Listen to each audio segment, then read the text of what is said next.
Hello, everyone, and inside today's Locked On Canadiens, we have contract news, we have waiver news, and who heading into the Canadiens' final two preseason games is in the toughest spot to make the team going into opening night. All that and more inside today's show.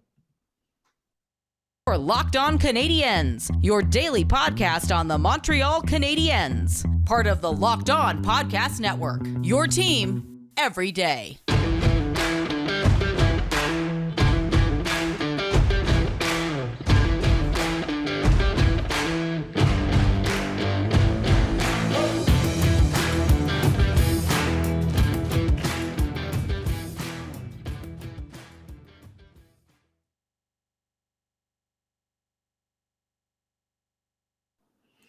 Hello, everyone, and welcome to episode 700. That is 700. It is quite the achievement of Locked On Canadiens.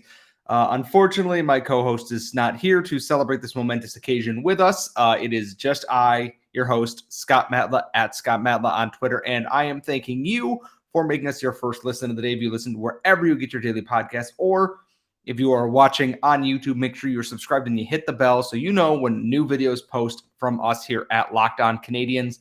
And we have a lot to get into, and we're going to start with something that's been at kind of in the background the entire summer. Logan Mailloux today was signed to his entry-level contract by the Montreal Canadiens and Kent Hughes.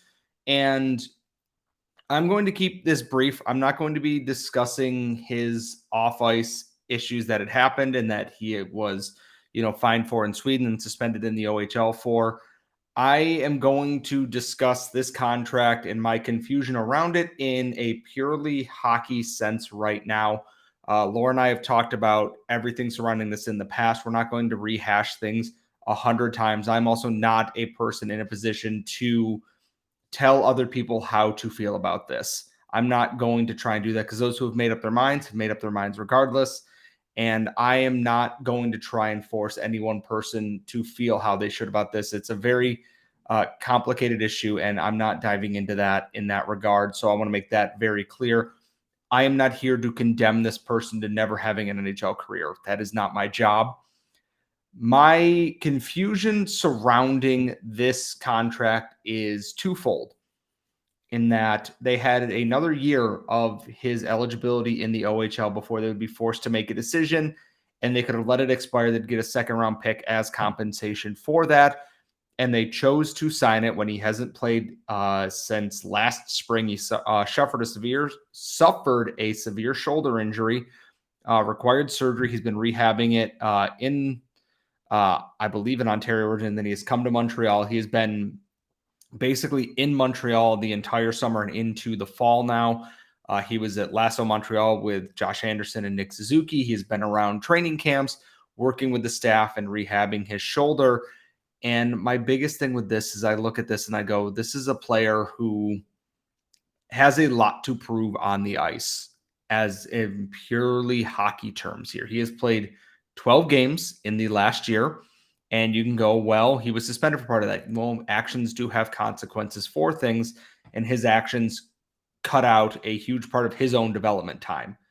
And in those 12 games, he has some standout skills. He can shoot, he's physical, and he can play a more offensive style, I think, that the Canadiens might be looking for. But as we've talked to scouts, at the draft, just around off the air on the podcast, the biggest concern a lot of people have is with the way that he processes and thinks the game here. And that's kind of where my concerns are. I don't doubt that he has physical talents on the ice. That's never been something I've been concerned about. I look at this and I go, someone who has played 12 games, got injured in a fight, at least I'm pretty sure it was in a fight, and just hasn't hit development milestones. There was no need to rush to do this deal, I feel like. Owen Beck's, there wasn't a rush on that, but he earned that deal with his strong play this preseason. Philip Machar and Uri Slafkovsky earned their contracts by nature of where they were at. I look at Logan Mailloux and I go, yes, there are people like, well, he's a big right shot defenseman and the Canadiens need those in the pipeline. All of that is true. But as of right now, there is no guarantees for anybody that he is going to magically become that person. Could he? Absolutely. Will he? I don't know. I am not a development expert, but from what I watched in his games playing in London, the few handfuls that I were able to watch, is that a hockey IQ and decision making is not at a level where someone is going to be NHL ready at a point in the near future. And I would have preferred the Canadiens kind of take the cautionary approach. I know Kent Hughes wants to be bold with the way that he does things, and that's commendable. He is in a very tough spot right now, but this is a guy who has not played a lot. When he did play, he was fine. Nothing outstanding that, you can't miss this player. And I think they could have just waited on this a little bit. If he lit it up during the regular season and he signs that deal, okay, that makes perfect sense. Signing this when he hasn't played since last spring, did not play at development camp, did not play in the rookie showcase, did not play in training camp or the preseason.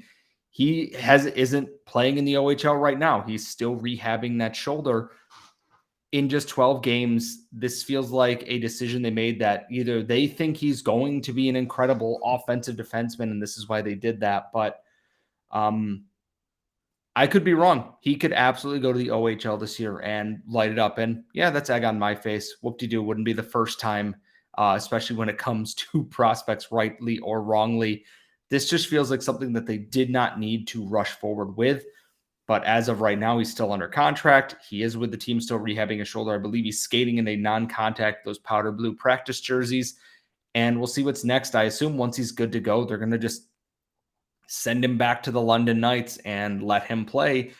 And I'm curious to see what the next steps are with this, because they mentioned doing all these things to improve on himself and to, to educate himself. And they haven't fully announced really what this program was or what happened in that. And I don't think they ever will. That's their prerogative. But when you promise transparency and fans ask for transparency, not getting it makes it feel a little bit weird. That's really all I've got to say about this. Like I said, I'm not talking about the off ice thing. The replies I got to just saying it was disappointing this morning were enough that I didn't really want to touch on this, but I would rather not hide from my own opinions on the show about this. I feel like this is a move that could have waited even a little bit once he had played some games again. And we'll see. If I'm wrong, I'm wrong. Like I said, not the first time. There is more roster news. We have some injuries. We do have some waiver news, and that's all coming up in our next segment. But first, today's show is brought to you by the fine folks at BetOnline, and they are your number one source for all your football betting info that you need this year. The NCAA season is in full swing. The NFL is in full swing. Hockey is right around the corner. MLB playoffs start this week. BetOnline has you covered across the board, regardless of what sport you were looking for, with live in-game betting, up-to-the-minute scores, podcasts, news, everything you need to win some money through betonline.net. And if you want to bet on MMA, boxing, even golf, they've got you covered there. So please head to betonline.net or use your mobile device to learn more. BetOnline, where the game starts. We are back. It is the 700th episode of Locked On Canadiens, and I do apologize for this one being a little bit shorter. I am off work today. I'm not feeling super above the weather. I'm not sick. I'm just feeling a little bit tired. There's not a whole lot of Habs news before their next set of games against the Ottawa Senators. So we're just kind of doing our news brief and updates on things here. So just before sitting down and recording, this is what I was waiting on actually before I recorded today, was the waiver wire news. And all three players that the Canadiens placed on waivers yesterday, so Alex Belzile, Anthony Richard, and Mitchell Stevens, all cleared and were assigned to the Laval Rocket today. After the game last night, Owen Beck was assigned back to the Mississauga Steelheads of the OHL as expected, and Brandon Gignac on an AHL deal was also sent back to the Laval Rocket with the red and white scrimmage today. And I look now at the Laval Rocket roster with everything happening that's going on right now with all the bodies they have there. It's very, very good at this point. And because I have behind me now, so if you see me looking up, it's on the screen behind me. They have a forward group that includes Nate Schnarr, Mitchell Stevens, Anthony Richard, Alex Belzile, Jan Mysak, Xavier Simoneau, Joel Teasdale, Lucas Condata. Brandon Gignac will be in there as well. Donick Martel is in there. Gabriel Bork is in there. This does not include AHL deals, just NHL contracted players.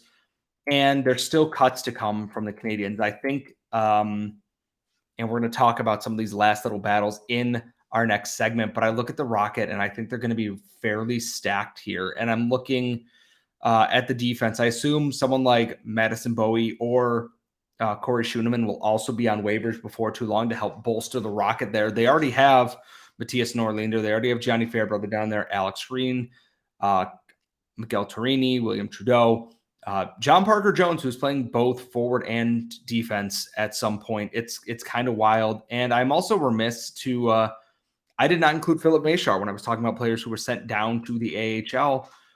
I gotta say the Rocket do look very, very good this year. I'm kind of excited to see what they do here. And Anthony Richard was an absolute nightmare for the Rocket to play against in the playoffs. And Alex Belzile, like I said in the other episode, is just their utility knife there, basically. He can do everything for them.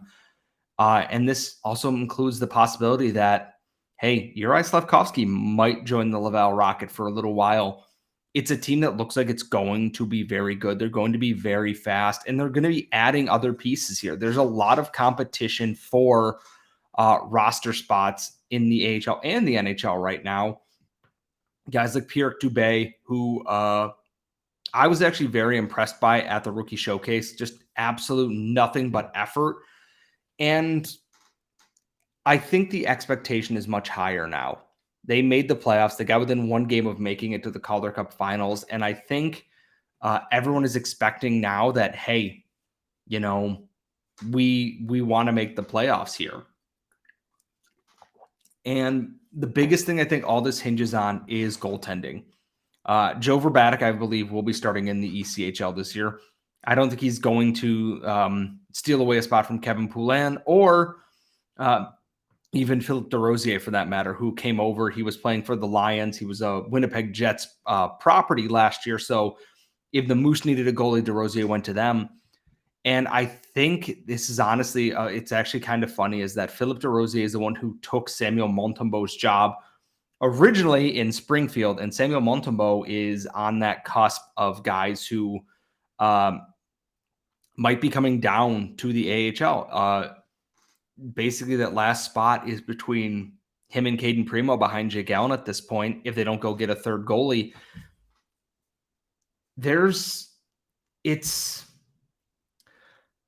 I'm kind of interested to see what the Canadiens do now, because there's still, a couple days of waivers left before the preseason ends. Obviously, there are waivers every day, but as camps get down to the end here, there are better and better players on there.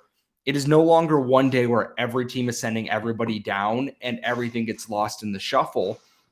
Each day, there are interesting pieces. Alex Barry-Boulet cleared waivers. Matthew Phillips, we talked about. There's always someone interesting out there. And I'm wondering if Kent Hughes is just kind of waiting on something, just something to pop up here. The entire waiver list today: Parker Witherspoon, Corey Schneider, Dennis Chalowski, Hudson Fashing, Arnaud Durando, Andrew Andrewhoff, Brandon Baddock, old friend, Maxime Lajoie, Mackenzie McEachran, old enemy, Lane Peterson, Ryan DeZingle, Max Willman, Adam Brooks, old friend, Louis Belpedio, old friend, all on waivers today. It's not a lot of crazy people on there, but there's always interesting pieces to finish up right now. And if I'm Kent Hughes, I know the biggest thing, we talked a little bit about Mike trading for Michael Furland or making a move for Pierre-Olivier Joseph. I'm wondering if he's waiting and just getting someone for nothing, and then would he waive Mike Hoffman or Yoel Armia? I don't think so, but there's something that doesn't feel like it's fully in place here. And obviously the Rocket have their own preseason games in the next little bit, but time will tell what the Rocket are doing here. And I'm sorry for kind of being a little bit disjointed on this. A lot of things kind of happening, kicking around. Like I said, I don't feel super great. Coming up in our final segment, though, I do want to take a moment to talk about some of those final battles heading into the Habs' final two preseason games, and that's all coming up in one moment.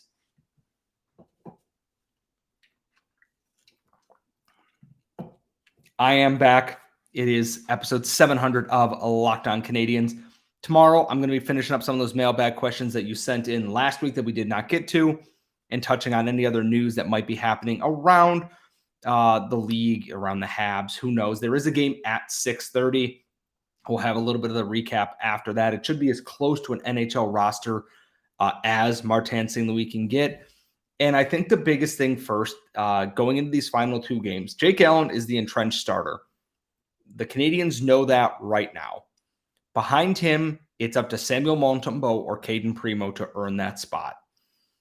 Both haven't played great. Both have played kind of badly. Both have been somewhere in between here in the preseason. And I'm wondering, what do the Canadiens want to do here? Montembeault got lit up in his last game for 5 goals. Caden Primo kind of got hung out to dry in one of his other games here. I think that's a very interesting battle to watch because they gave Primo 3 years, and that's going to be coming to the end of Jake Allen's tenure here. Samuel Montembeault will have been gone, and you're going to have your Frederick Disho, your Jakob Dobish, and even if he, comes good, Joe Verbatic climbing up and going to be looking for playing time. He can't just be in the AHL if you're Caden Primo anymore. And I think that's a very interesting battle looking at this going into the weekend here, because I assume Allen will play one of the games and will probably play all of it just to get ready. And the next one is, and this is a very weird thing, is like I never imagined that Juraj Slafkovsky would be the one battling for a roster spot, not because he's been bad, but just because can you stick and can you do more than just kind of tread water in the game? Can you be an impact piece this season and bring yourself that next step forward a little bit? And I think he can. It's just, is he just lacking a little bit of confidence because he doesn't have the goals yet? Is it, he's a little tired because he's played a lot this preseason. But if he's faltering, there's guys like Rafaël, Harvey-Pinard, Ylönen, who are fighting very hard for those final spots there.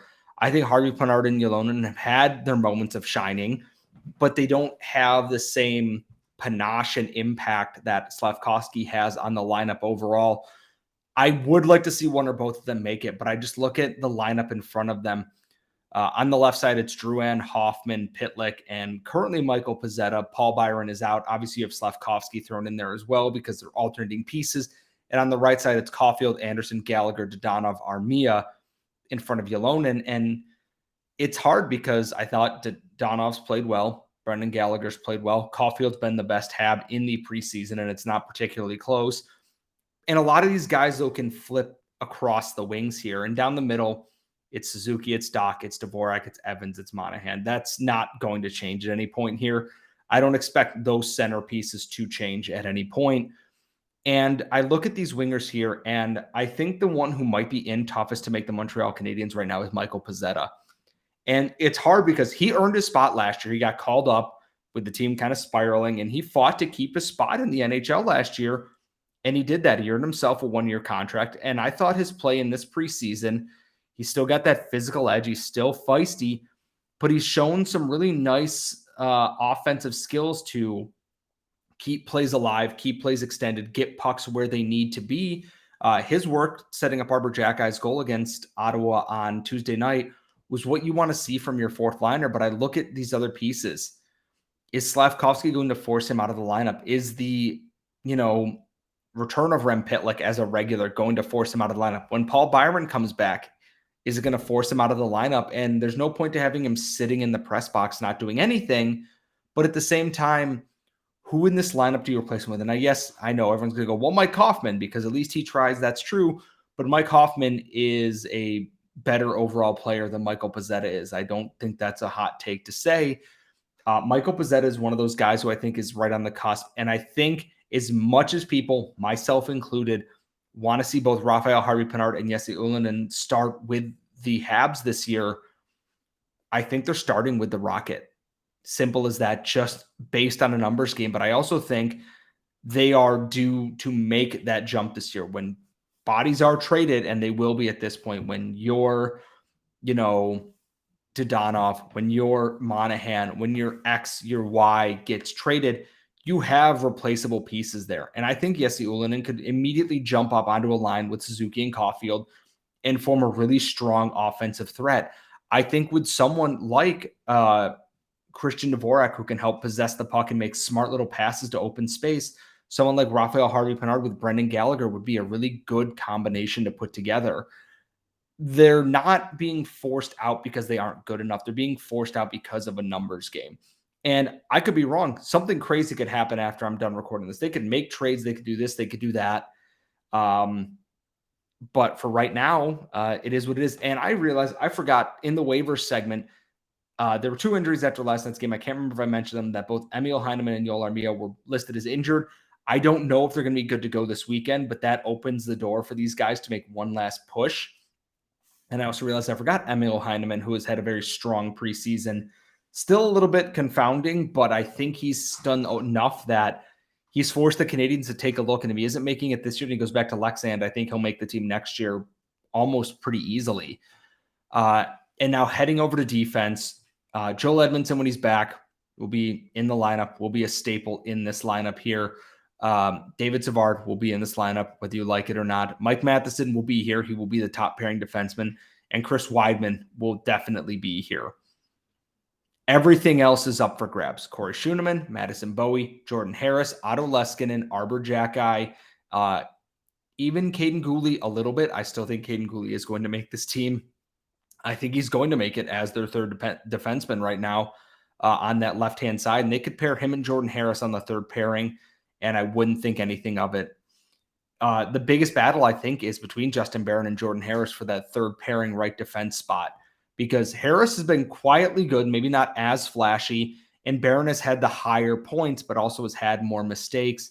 And I know that Harris is listed as a lefty, but he's been used on the right-hand side a fair bit in this preseason at the rookie showcase, and he can play both. And that flexibility, I think, gives him a little bit of an advantage. Madison Bowie, I think, is going to the AHL. Otto Leskinen, I think, is going to the AHL before too long. And I think Corey Schueneman might stick around as the 7th defenseman right now. But I could also understand if they send Leskinen or send Schueneman and Leskinen down, or Schueneman and Bowie, or Bowie and, whomever. And I realize I'm forgetting Arbor Xhekaj, who I think is going to be very much up and down between both a lot this season, depending on the situation. He's someone that I'm very intrigued to watch his growth, because the broadcasts have started liking a lot of what they've seen from him. I'm starting to like a lot more what I see from him. He's got to iron out some things, but this is a kid that's making teams take notice of him right now. They mentioned on the broadcast that, after the Habs signed him, they were like, why didn't we sign him? Why couldn't we find this? And I think that's a credit to the Canadiens amateur scouting staff who found him. And it's a credit to both Kitchener and Hamilton for helping him get to that next level. And now in the Canadiens coaching staff, it is up to them to continue to help improve Arbor Xhekaj from there. Outside of that, most of this is locked in. It's going to be very interesting to see what happens in the next week, because we are, as of when I'm recording this, Wednesday, October 5th, 1 week from opening night against the Toronto Maple Leafs. And I still feel like there is something coming in the works here. Ken Hughes got something planned out. As always, make sure you're following me on Twitter at Scott Mallett. Follow the podcast at LO_Canadiens. Follow my co-host at The Active Stick. Make sure you're subscribed on YouTube. Ring the bell so you'll get notified whenever we have uploaded a brand new episode. I'm sorry this one's a little bit shorter, but news is a little bit quiet today. And you know what? That's all right. Gives us a day of peace, but we got 2 more games against the Ottawa Senators this weekend. It's going to be a crazy good time. Laura will be back before long. I promise you all. When you are done listening to us here at Locked On Canadiens, please check out Locked On NHL, where all of our local experts have all the news and information you need around the NHL, so you stay notified. As always, folks, have a great day, and I'll see you all next time.